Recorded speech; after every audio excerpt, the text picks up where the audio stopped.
On an early morning in a quiet suburban neighborhood, Officer James Carter settled into his patrol routine, a routine that, on the surface, held nothing out of the ordinary. The streets lay empty, still cloaked in the shadows of dawn, a soft mist weaving between the houses and settling over trimmed lawns and parked cars. Most of the homes stood dark, with just the occasional light spilling from a kitchen window where a tired parent or early commuter.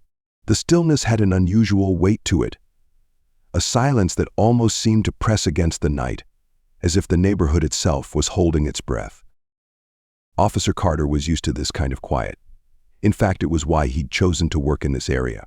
He liked the calm, the predictability. It was a far cry from the louder, more chaotic districts across town where he'd once been stationed. Here, his job usually consisted of routine patrols, an occasional welfare check, or a friendly wave to the early joggers. But even in the quietest hours, he remained on alert, his eyes moving from one house to the next, to the sidewalks, to the occasional car parked at odd angles on the street. The night shift could be deceptive. It lulled one into a sense of peace, even boredom. But Officer Carter knew better. Years on the force had taught him that calm could be misleading. His gaze sharpened with every turn, each flicker of movement catching his eye. A cat darting across the road, the sway of a tree branch in the wind. It was the little things that held his focus. Officer Carter clicked on the police radio, adjusting the volume slightly. Soft chatter hummed in the background, other officers reporting routine matters. A stray dog here, a suspicious vehicle there. He was just another cog in the night's quiet machinery, watching over a neighborhood that seemed to need no watching. But he took his job seriously. Every car he passed, every shadow, every hint of movement was carefully noted. He prided himself on his attention to detail. Many would dismiss it as routine, but Carter knew that it was his vigilance that kept his streets safe. And so he watched, scanning for the signs that others might miss. There was an order to this place, a sense of control that he was charged with upholding. Here, in this well-kept neighborhood, he could enforce that sense of order. Yet tonight something gnawed at the edges of his mind, a slight, inexplicable feeling that made him look twice at empty spaces. A prickle at the back of his neck had him double-checking the shadows. His eyes drifted across an unfamiliar car parked just down the block, a dark sedan, sleek, spotless, and perfectly aligned with the curb. He couldn't remember seeing it before. Not that it was necessarily out of place, but something about it caught his attention. He slowed down as he approached, his gaze narrowing as he passed. The car looked empty, but still, he noted the make, the model, and the license plate in the back of his mind. Just in case. The radio crackled to life again, another routine report, but Carter barely registered it. His attention was elsewhere. Even as he continued on his route, his thoughts returned to that parked sedan. Was it a new resident? A guest visiting someone? A harmless answer was the likeliest, but he couldn't shake the feeling. He reached down, adjusted the flashlight holster on his belt, as though preparing himself for something he couldn't quite name. Around the next corner, he turned onto a street that was particularly familiar.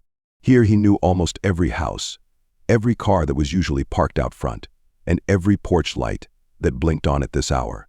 It was an affluent area, the kind where neighbors knew each other, the sort of place that prided itself on its safety and reputation. And yet, something about this morning felt different. A figure caught his eye, walking slowly along the sidewalk, hands in pockets, head down. From a distance, the person seemed at ease, calm, even like any ordinary pedestrian. But Officer Carter's instincts kicked in. His attention sharpened, locking onto the figure's every movement. As the car rolled closer, Carter noted the man's clothing, a dark coat, well cut, with subtle details that hinted at a refined taste. He looked like he belonged here, yet Carter's gaze lingered, analyzing, scrutinizing. Something about the way he walked steady, unhurried, as if he wasn't concerned in the least about the early hour or the empty streets. Carter's grip on the steering wheel tightened just slightly. There was no reason for alarm. This was a free neighborhood, and anyone could walk wherever they pleased. But Officer Carter wasn't one to let things slide. The night shift had made him cautious, maybe even a bit too cautious. He watched, his attention flickering between the man and the street ahead. He considered calling in a quick check, maybe just a casual stop to see if everything was in order. Just in case. It was the kind of thing he'd done 1,000 times, a simple question, a polite inquiry.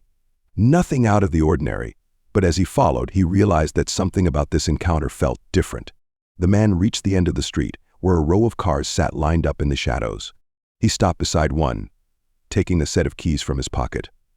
Officer Carter pulled over, watching as the man unlocked the door, opened it, and prepared to get inside. A flicker of suspicion tugged at him. Perhaps it was nothing. Just another resident, maybe someone who'd stayed a little later than usual or an early riser. But Carter's hand instinctively went to his flashlight. There was no reason to think otherwise, and yet he couldn't ignore the feeling gnawing at the back of his mind. With one hand on the radio, he prepared to make his move. It would be a quick check, no more than a few questions. He could do this without raising any alarms, without causing a scene. But as he stepped out of the car and called out, "Excuse me, sir," he felt a strange sense of anticipation, as if something about this moment was tipping over an invisible edge. It was early, the hour when the world feels held in a fragile balance between night and dawn.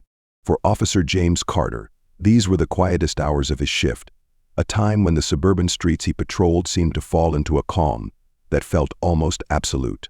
He knew these streets intimately, the rows of parked cars, the carefully trimmed hedges, the porch lights that flickered on automatically at intervals. This was his routine, and he took comfort in it.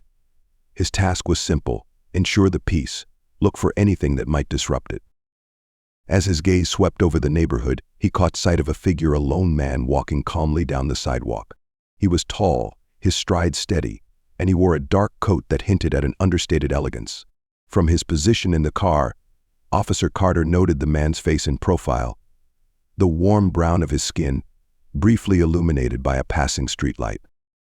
The man was black, a detail that, for a moment, held Carter's attention longer than anything else. The neighborhood was quiet, the hour was early, and the man's presence felt unusual, at least to Carter's eyes. He couldn't place why, but something about this lone figure triggered a curiosity, an urge to look a little closer, to see if he might discover a story behind the man's quiet walk through the neighborhood. Carter shifted in his seat, his hand moving almost instinctively to his flashlight as he studied the man's movements. This was no ordinary situation. There was nothing overtly out of place, yet every instinct urged him to pay attention. He watched the way the man walked. There was a confidence there, a kind of ease in his step that somehow made him stand out more, even as he blended into the shadows along the sidewalk. The officer slowed his car, his eyes following the man's path as he continued down the block. A black man walking alone in a neighborhood like this wasn't something he often encountered, and while Carter knew he couldn't assume anything from appearance alone, his training and experience compelled him to take note. The man might simply be a resident, or someone visiting a friend, yet the sense of curiosity Carter felt wasn't something he could easily brush aside. He continued following the man from a distance, letting his patrol car move forward in a slow, careful approach. Every few steps, the man would glance around, perhaps noticing his surroundings or simply pausing to take in the quiet streets around him. Carter kept his focus, noticing the details, the way the man's dark coat caught the streetlight, the subtle wear on his shoes that spoke to a long day, or perhaps a habit of walking. A question arose in his mind, unspoken yet persistent. Who was this man, and what was he doing here at this hour? Carter considered calling in a quick check, just a few questions to ensure everything was in order. It was standard procedure, after all, and in his line of work, taking precautions often meant staying one step ahead. The man paused at the edge of the sidewalk, reaching briefly into his pocket to check his phone. The glow from the screen lit his face for a moment, casting a soft light across his skin. There was nothing in his demeanor that hinted at anything unusual, but Carter couldn't shake the feeling that there was more to this encounter than met the eye. The patrol car continued its slow roll, following the man's path with an almost imperceptible shift in pace. Carter's gaze never wavered, his thoughts occupied by a strange mix of curiosity and caution. His radio crackled softly in the background, but he tuned it out, focusing instead on the man's movements. This black man was doing nothing wrong, yet Carter felt compelled to know more, to understand why he felt the need to stay on his guard. As the man reached the corner of the block, he stopped for a moment, glancing back briefly. Carter's heart quickened, though he remained calm, keeping his car at a respectful distance. The man turned away again, seemingly unfazed, continuing his walk as though the quiet patrol car trailing him was of no concern. It was a small, almost inconsequential moment, yet to Carter, it felt significant, like a signal that this encounter was leading somewhere. With a slight tap on his radio, he whispered a quick update, keeping his voice low, as if he didn't want to disturb the tension that had settled over him. His colleagues, busy with their own rounds, didn't ask questions. It was a typical shift, a routine check. But to Carter, it felt as though he was on the verge of something, a moment that would hold meaning beyond the quiet streets and empty sidewalks. The man turned another corner, his footsteps echoing softly as he moved past rows of parked cars. The street narrowed, hedges casting long shadows that stretched across the sidewalk. Carter's grip on the steering wheel tightened as he approached, his mind rehearsing the questions he would ask, the polite but probing tone he would use to understand who this man was and why he was here. It was a situation he'd encountered countless times before, yet tonight there was something different, a sense of purpose that urged him forward. He wasn't just following a stranger, he was drawn to an answer he couldn't yet name, a need to connect the ordinary with something he felt but couldn't explain. As he neared the man, he pulled his patrol car over to the curb, watching as the man reached a parked car, pulled a set of keys from his pocket, and unlocked the door. The jingle of the keys sounded in the early morning stillness, a reminder that this was, in many ways, an ordinary encounter. Yet as Carter stepped out of his car, the air between them felt charged, as if the simple act of calling out "Excuse me, sir," was a moment heavy with implication.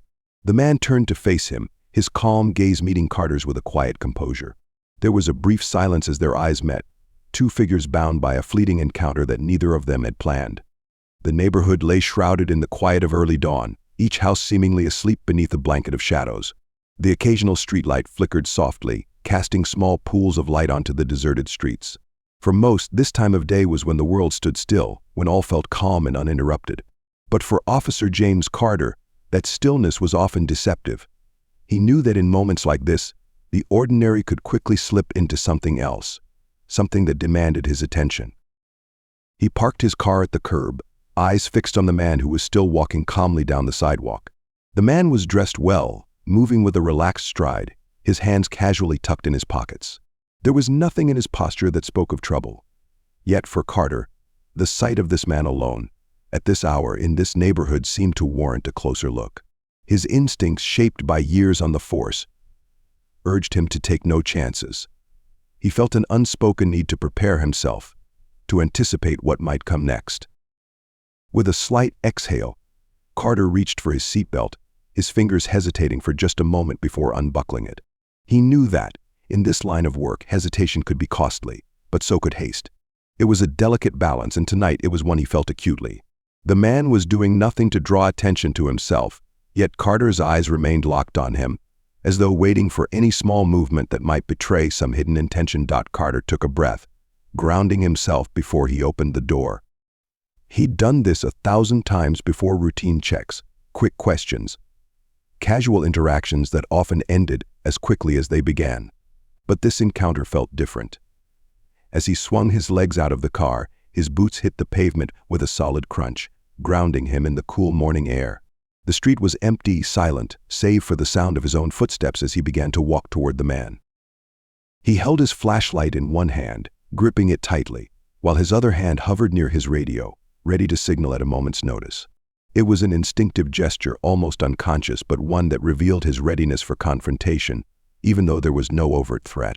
To the passerby, the man appeared calm, perhaps even oblivious to the presence of the patrol car behind him. Yet for Carter, each step forward felt charged, as though he were moving toward an unseen edge. The air felt heavier with each step, and though he kept his expression neutral, his mind was alive with anticipation. His training had taught him to be vigilant, to question the small details that might seem meaningless to others. A lone figure walking through this part of town at such an early hour, it was enough to make him cautious, perhaps even a bit wary. He wasn't one to ignore what he felt, and right now, that feeling told him to approach with care. As he drew closer, Carter could see the man's posture more clearly. His shoulders were relaxed, his movements unhurried. He looked like someone who belonged, yet Carter's mind refused to dismiss him so easily. Perhaps it was the subtle ways in which the man blended into the shadows, or maybe it was simply that Carter wasn't used to seeing someone like him, someone who didn't match his mental image of who should be walking these streets at this hour. Carter adjusted his stance, shifting his weight slightly as he prepared himself. His gaze moved over the man's form, noting each small detail: the fit of his coat, the quiet confidence in his step, the slight turn of his head as he glanced at the empty street around him. Everything about him seemed calm, ordinary even, yet Carter's instincts wouldn't allow him to relax. His hand tightened on the flashlight, fingers tense against the cool metal, as though the weight of it offered him a sense of control over a situation he could only half understand. It was an odd feeling, one he couldn't quite name, but one he trusted all the same. He'd encountered it before in other situations that seemed benign until suddenly they were not. Experience had taught him that it was better to be prepared than to be caught off guard. And tonight, as he moved closer, that experience guided him, shaping his steps, his posture, his very breath as he approached the figure before him. The officer's approach was slow, deliberate, as though he were moving through water, each step carefully measured. He was close enough now to see the man's expression, a calm, almost contemplative look, as he gazed straight ahead, seemingly lost in thought. Carter took note of this, filing it away as he prepared himself to speak, to ask the questions that felt both routine and weighted. A subtle flicker of doubt crossed his mind. The man had done nothing to suggest any threat, nothing to arouse suspicion beyond his presence at this early hour. Yet here Carter was, gripping his flashlight like a shield, his mind running through possible scenarios that seemed to grow in complexity the closer he came. It was as though he were preparing for a confrontation that he knew deep down might not come. His radio crackled softly at his side, a reminder of the thin line he walked between caution and assumption. But Carter silenced the sound, focusing instead on the figure before him. There was no turning back now. He was committed to this encounter, bound by his training, his instincts, and the sense of duty that had shaped him. "Excuse me, sir," he called out, his voice steady, measured, yet edged with a tension that he couldn't quite conceal. The man turned slowly, his gaze meeting Carter's with a calm curiosity, as though this encounter were nothing more than a minor interruption. His expression held no fear, no tension, only a mild surprise, as though he'd been interrupted from a peaceful moment. Carter felt the weight of his own assumptions in that instant, but he pushed them aside, focusing instead on the questions he knew he had to ask. They stood in silence for a brief moment, two figures drawn together in the quiet dawn, each one a mirror to the other's contrasting stance. Carter's grip on his flashlight relaxed slightly as he took in the man's steady gaze, his calm demeanor. Perhaps this would be nothing more than a few routine questions, an answer, and then each of them moving on. But the feeling, that strange, unnameable feeling, lingered. There was a gravity to this moment, a sense that something lay beneath the surface waiting to be uncovered. As the first rays of dawn began to lighten the sky, Carter knew that whatever this was, whatever it might reveal, it was a moment he wouldn't soon forget. The dawn was creeping over the horizon, casting a faint glow that barely touched the quiet street. Officer James Carter's grip on his flashlight tightened as he questioned the man before him. The man, standing still, had answered calmly, insisting he was on his way home.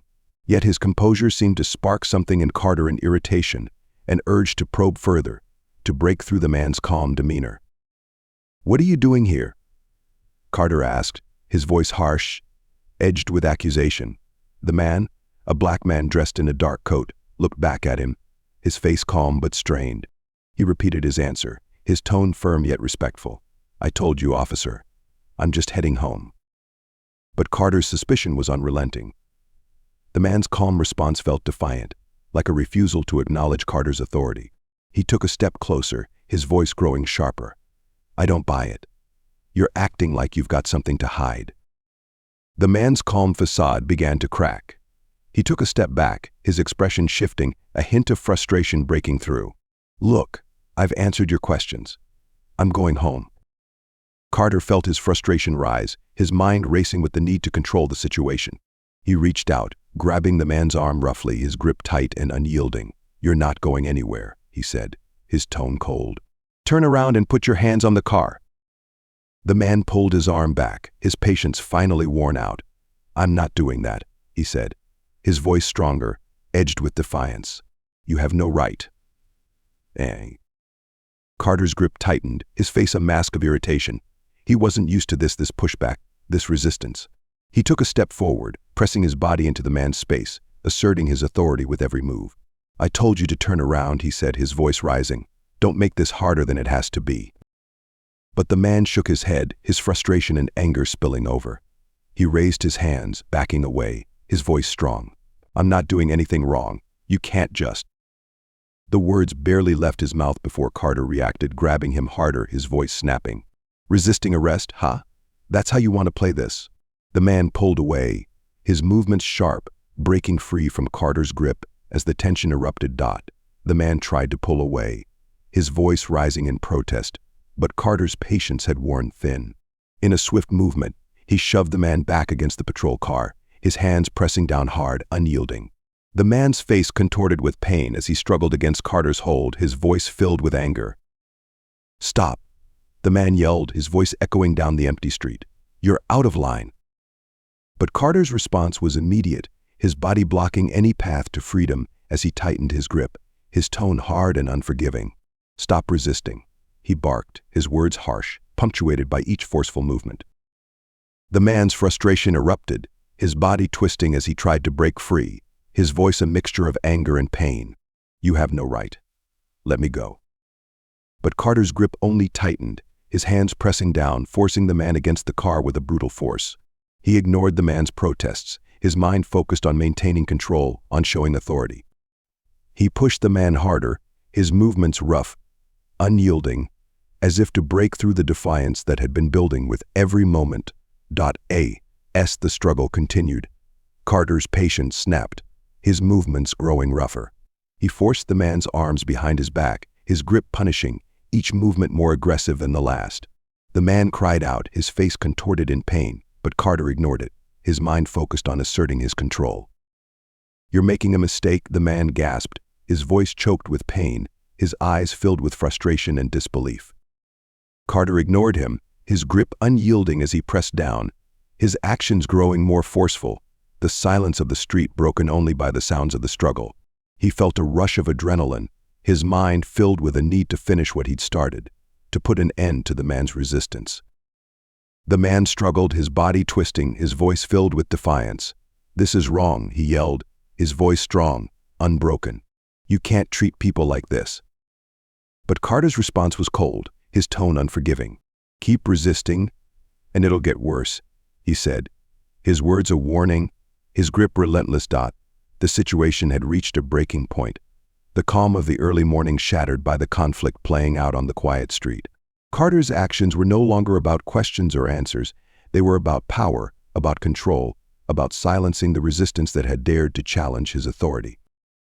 As the man continued to struggle, his voice a mix of pain and defiance, Carter's grip only tightened, his movements growing rougher with each passing second.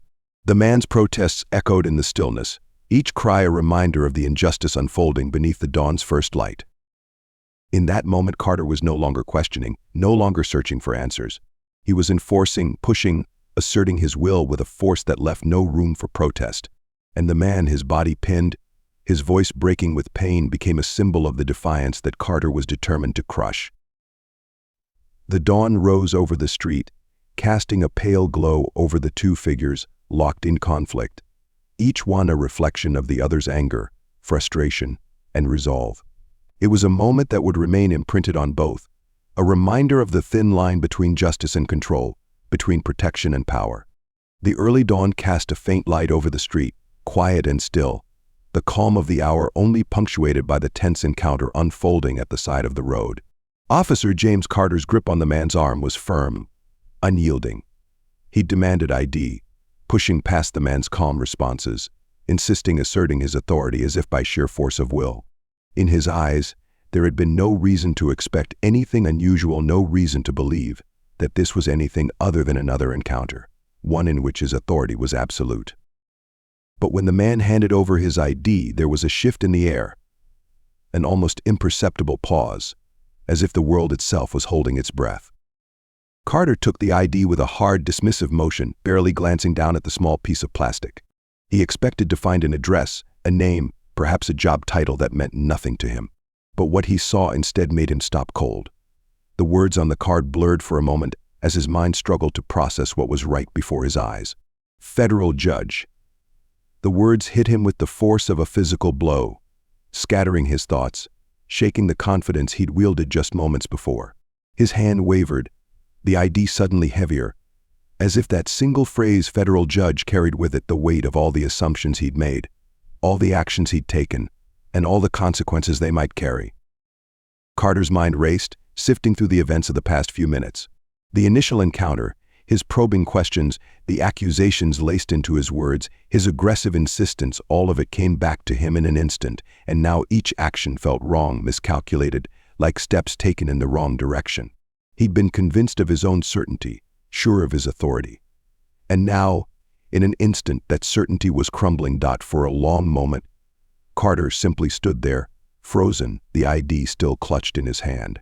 He could feel the tension between them thick, electric, as if every word, every action in the encounter had built to this precise moment, this sudden reversal.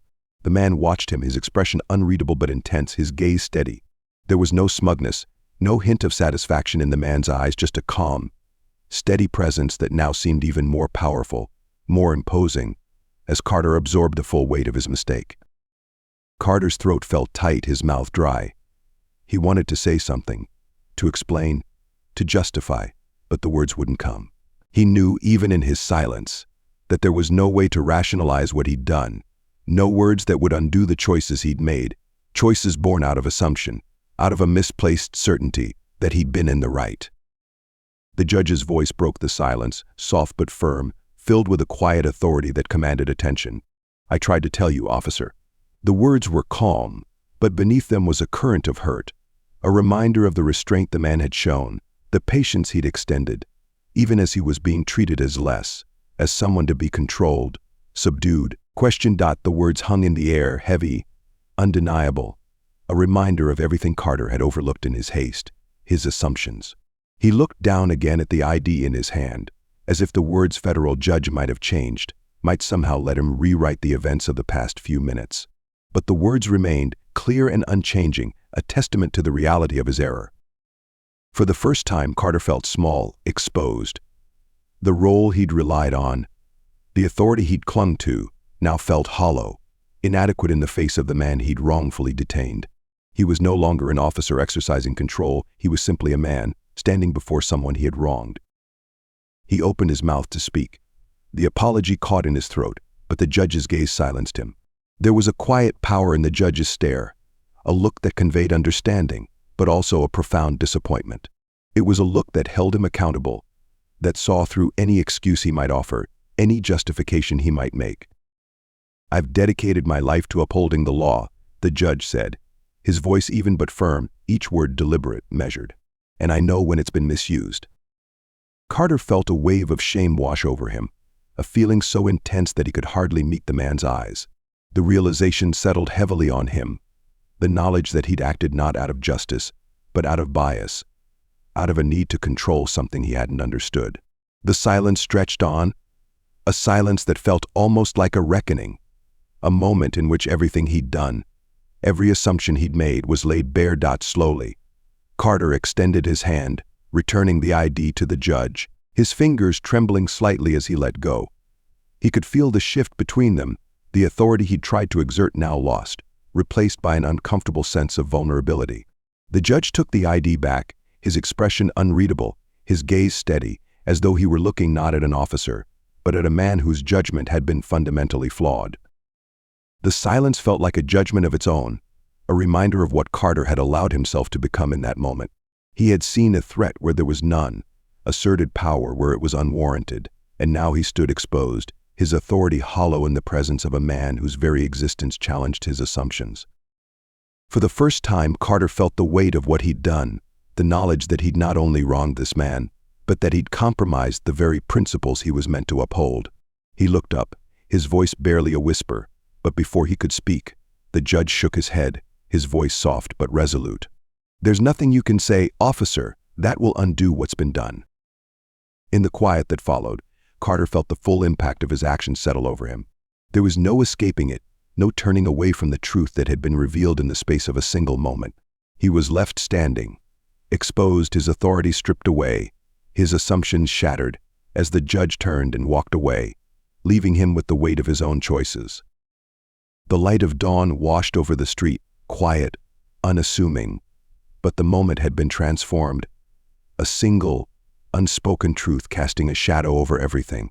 It was a moment that would haunt him, a moment that reminded him, in no uncertain terms, that justice was not a weapon, but a responsibility.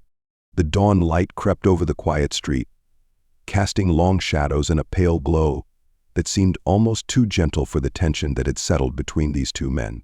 In the space of moments, the encounter had shifted, and the authority that Officer James Carter had held so firmly just minutes before was slipping away, melting like fog beneath the first warmth of the sun. Carter could feel it, that hollowing sensation in his chest, a growing discomfort that reached deeper than anything he could dismiss or shake off. There had been certainty in his every step, every word he'd spoken, a certainty fueled by years on the force, by the sense of control that his badge and uniform provided. But now, in the stillness of the early morning, that certainty felt misplaced, like armor that no longer fit. The man before him, the man he had questioned, detained, and confronted, was not who he'd assumed, and the reality of that error was hitting him harder with each passing second. The Idaho card in his hand was a stark reminder, a symbol of the authority the man held. Federal judge.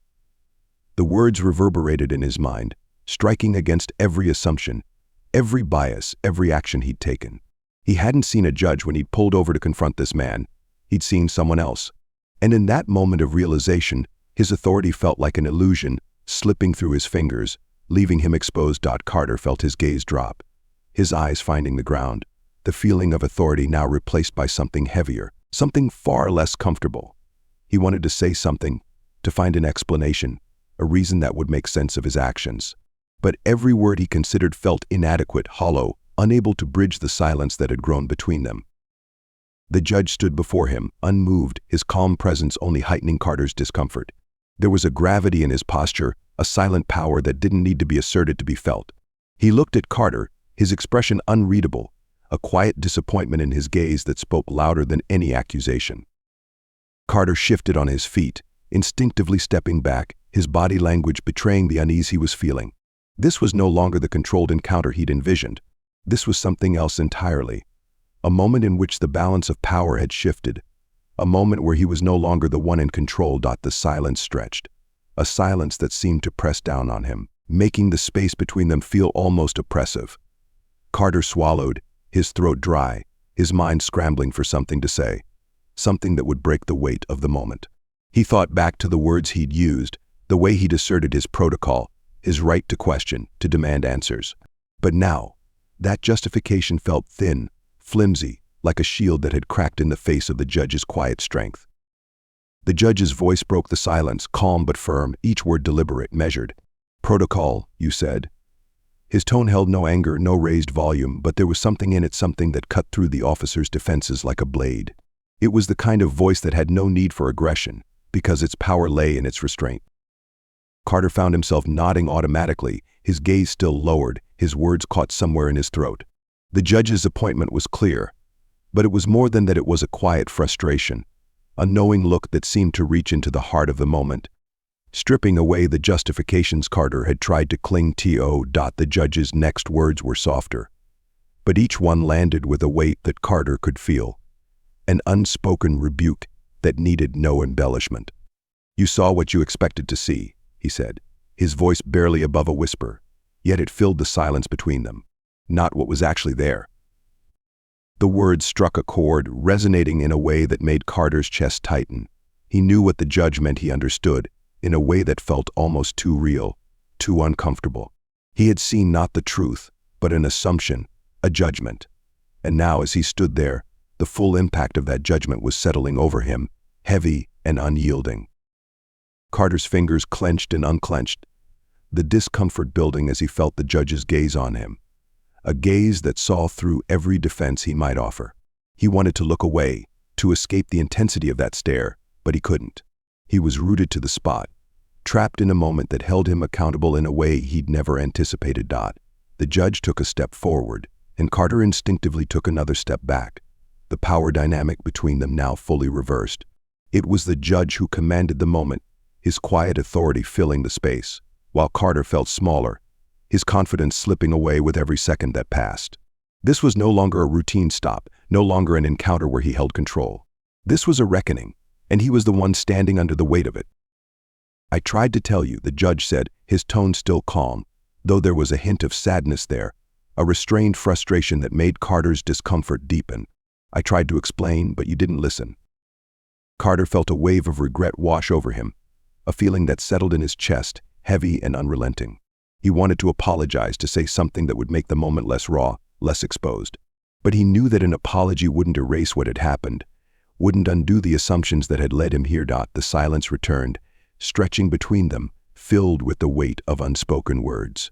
Carter could feel the enormity of his mistake, the understanding that he had acted not out of duty, but out of an assumption that had no place in his role as an officer.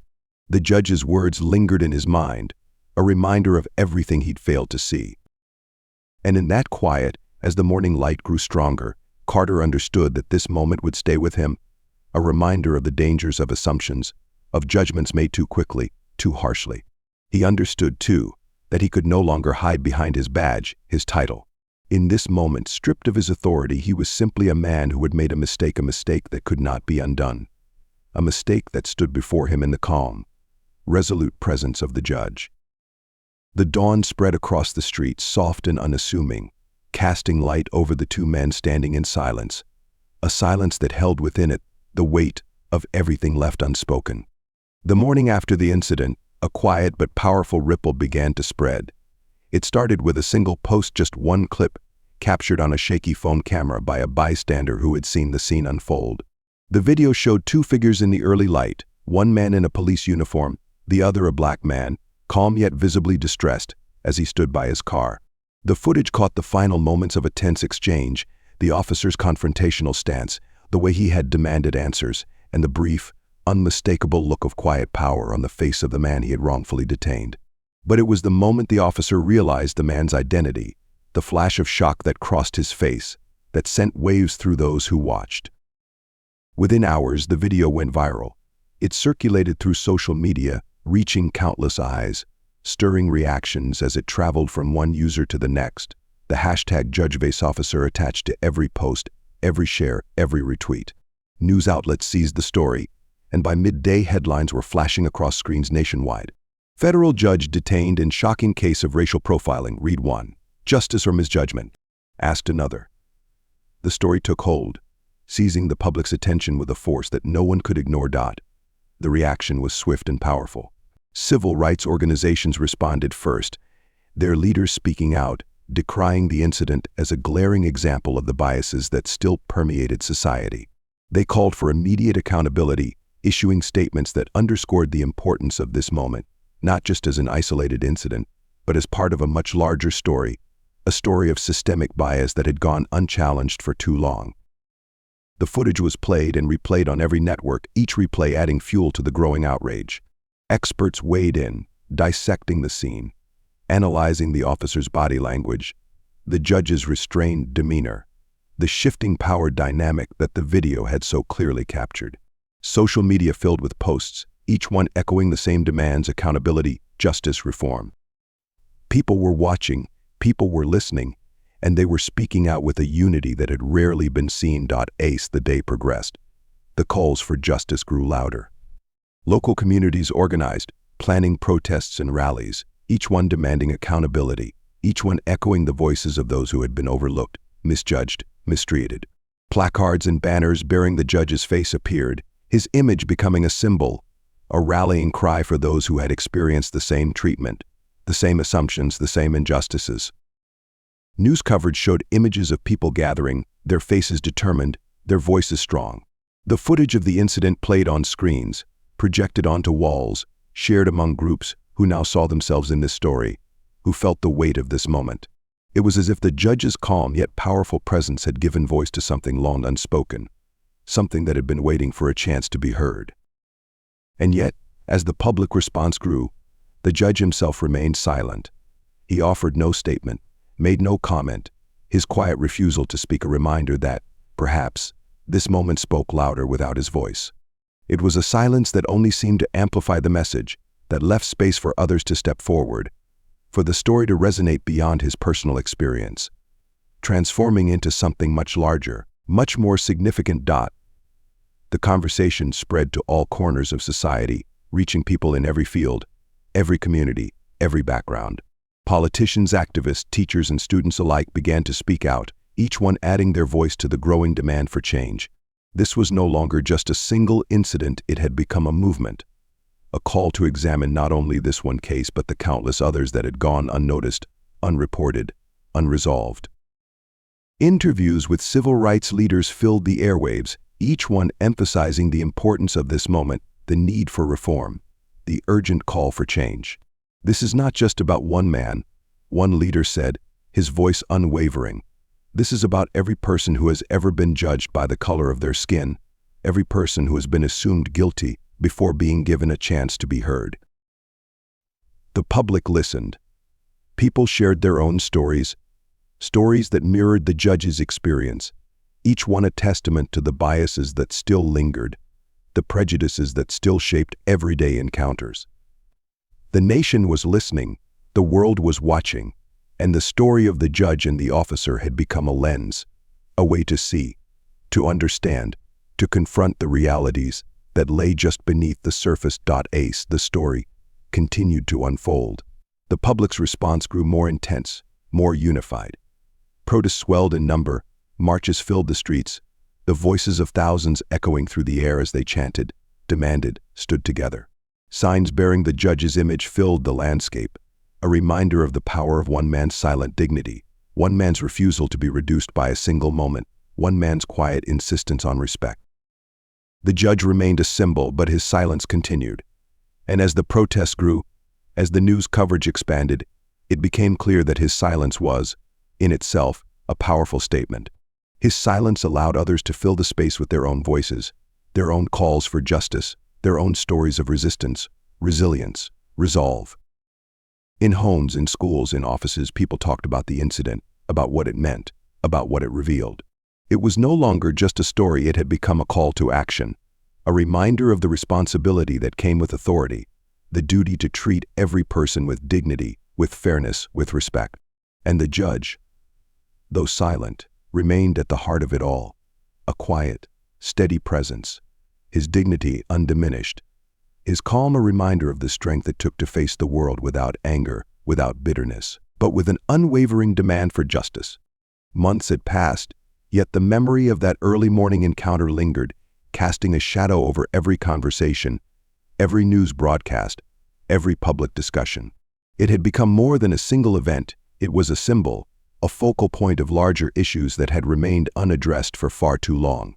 And now, after weeks of public outcry, debate, and reflection, the day of reckoning had arrived. The scene unfolded not on a quiet street, but within the solemn walls of a courtroom. The officer, James Carter, sat in a space he had likely never imagined occupying, the defendant's seat, facing the very man he had confronted that morning, a man who now held his fate in his hands. The weight of irony was almost tangible, and it was not lost on anyone present. Every eye in the room was fixed on the two men, separated by only a few feet but worlds apart in purpose, in outlook, in understanding. The judge, dressed in his robes, his face composed and steady, sat above the courtroom, his gaze focused on Carter. It was a moment of undeniable significance, a meeting of authority and accountability, of power and consequence. Carter's expression was a study in discomfort, his confidence gone, replaced by an apprehension that clung to him like a shadow. Gone was the assertiveness with which he had detained the judge. In its place was the uneasy realization of what his actions had led him to. Here in this room he was no longer the enforcer of the law, he was the one who stood to be judged. The room was thick with silence, a silence that spoke of anticipation, of unspoken judgments, of the collective weight of public opinion that had culminated in this very moment. The judge, seated with an authority that now seemed almost amplified by the very incident that had brought them here, looked down at the officer before him. His voice, when he finally spoke, was calm, measured, but each word carried with it the unmistakable weight of truth, of clarity, of conviction. "Officer Carter," he began, his tone neither angry nor forgiving, but rather resolute, the tone of a man who had waited to speak these words not just for himself, but for countless others who had experienced the same assumptions, the same judgments. "We're here today not because of what you saw, but because of what you chose to see. You looked at me and made an assumption, a choice rooted not in fact, but in appearance and bias." The words hung in the air, each one a quiet rebuke, each one echoing through the courtroom, with a clarity that left no room for misinterpretation. The audience sat silent, some leaning forward, their attention unwavering, as the judge's words brought them back to that morning, to the choice that had set this chain of events in motion. Carter shifted uncomfortably in his seat, his face a mixture of regret and shame, his body language a far cry from the confident authority he'd exuded that day. What happened to me wasn't about who I am as a person. The judge continued, his gaze never wavering. It wasn't about my actions, my words, or my intentions. It was about your assumptions, officer. You saw not a man, but an idea, a threat. And that threat, that idea was based solely on appearance. The silence in the room grew heavier, each word landing like a stone in water, sending ripples through the minds of those who listened, each ripple a reminder of the ways in which judgment had been shaped not by truth, but by presumption. Carter's gaze fell further, his hands clasped tightly, as if trying to ground himself in the midst of this quiet reckoning. He didn't speak. There was nothing he could say, nothing that would alter the truth of the judge's words. The judge's tone softened, but the strength behind it remained. Authority is meaningless without respect, he said, his gaze piercing. It is an empty tool when it is not used with integrity, when it is not wielded with an understanding of responsibility. The authority you exercised that morning was not rooted in respect, but in control. And that is where you failed, not just in your actions, but in your understanding of what it means to serve. Carter's face was now flushed, his posture shrinking under the weight of the judge's rebuke. He looked around the room briefly, meeting the gaze of those who had come to witness this moment, their expressions ranging from quiet empathy to steely resolve.